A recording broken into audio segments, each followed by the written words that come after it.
I consider myself very Iranian. I wasn't raised Persian. I was born in Iran. We left Iran 2 weeks, maybe 3 weeks after my 7th birthday. I was born in Boston. Both of my parents came from Iran. Being told from a young age, those of us who've, lived in the United States since 1979, it was part of our identity that this Iran part of our identity, of our Iranian-American identity, the Iranian part was not very liked by the American part. The American part was not very liked by the Iranian part. So how you deal with that when you're bifurcated bicultural personality and the two sides of your culture do not get along. My parents raised us speaking Farsi. We went to Sunday Farsi school. So I definitely identify very strongly with the culture. I love the language, I love the food, I love the humor. This is something I stumbled upon later in life. I liken it to like going up into the attic and opening a box and seeing all these things that my dad never shared with me. But it wasn't he was ashamed, he just was like, oh, he's not gonna wanna know about this stuff.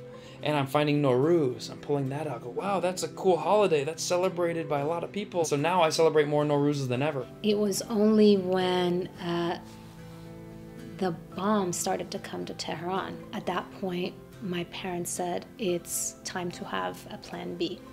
We've had a good life because of all the sacrifices that our parents made, because of their decision to leave everything they had worked so hard for behind. The travel ban has affected Iranian Americans more than any other, I want to say, immigrant group even. I say it to that extent.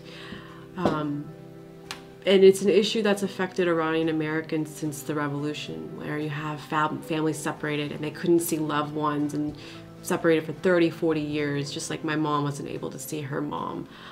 They just saw each other once in, I want to say 30 years before she was passed away, because my mom can't go back to Iran. And it's like even worse now because of the travel ban. And it's just really saddening when you see these families separated for no reason. 2008-ish, the Green Movement got started. We were campaigning for a reformist Mousavi. 2009 election was a fraud election. After the election, Mousavi had a press conference and he announced that he won the election with a landslide. And the next morning, all the newspapers published that Ahmadinejad won the election. So it was a huge shock for us. Organically, people started the protest. So the Monday after the election, we were projecting around maybe 100 to 200,000 people to join the protest in Tehran, and suddenly it turned to a protest that 3 million people got on the streets. The Friday after that protest, I think the Supreme Leader had a speech and said, if you are on the streets, you are responsible for your own blood. And they started cracking down on the crowd, and it was a bloodbath after that. And a lot of people, including myself, we fled the country.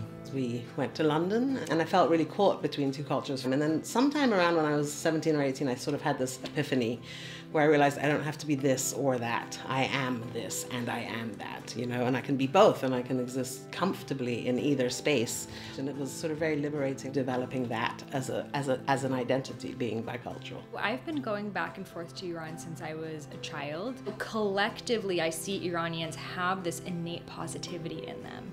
From the cab driver, you go in the cab, they're like, you talk to them as if it's your uncle, and then he's like, please don't pay. And you're bargaining, not for more money, but like, no, let me pay you. He's like, no, you don't have to pay me. Like, does that ever happen here? They really feel like a family for each other, a family that's really going through something hard and loving and holding on to each other tighter. For me, I remember it from a young age thinking, I'm always going to face that discrimination by virtue of being Iranian. So the negative stuff that comes with that, I'm always going to get. So let me go and bring some positive stuff into my life.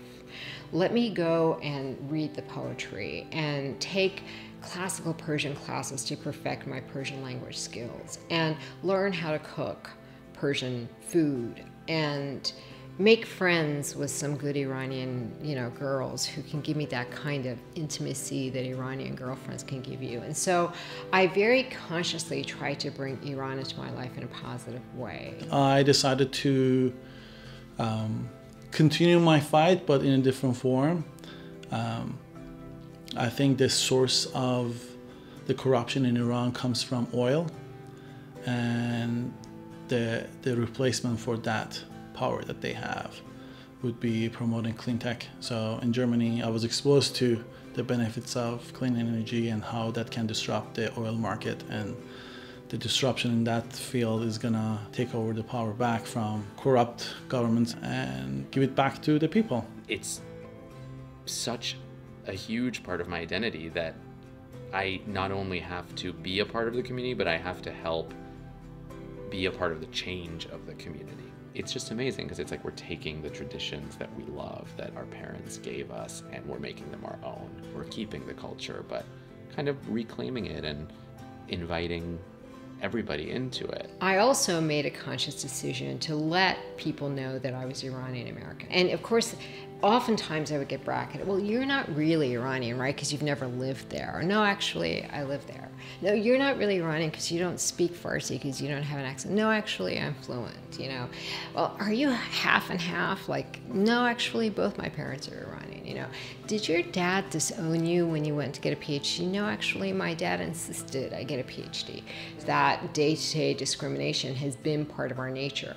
And so if you like me, if you think I'm cute, if you think I'm nice, if you think I'm accomplished, I'm Iranian. Take that.